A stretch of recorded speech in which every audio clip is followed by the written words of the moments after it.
আরিশা, চলো 7 নম্বর সেক্টর। যাবো না। যাবো না কেন? এমনিতে। এমনিতে কোনো কথা বলেন আপনি? আমরা যেহেতু আপনাকে বলেছি, সো আপনি যাবেন। চলেন 7 নম্বর সেক্টর, আমাদের দুজনকে নামিয়ে দিয়ে আসবেন।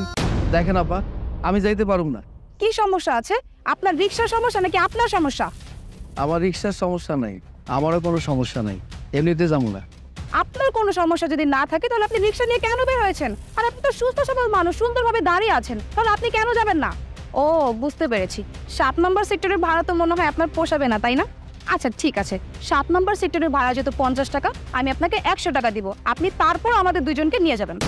দেখেন আপা, আপনি 50 টাকার ভাড়া যদি আমার 100 টাকা দেন, আমার যদি 1 লক্ষ টাকা দিয়ে গঞ্জে যাইতে হইব, তা আমি যাইতে পারুম না, বুঝতে পারছেন?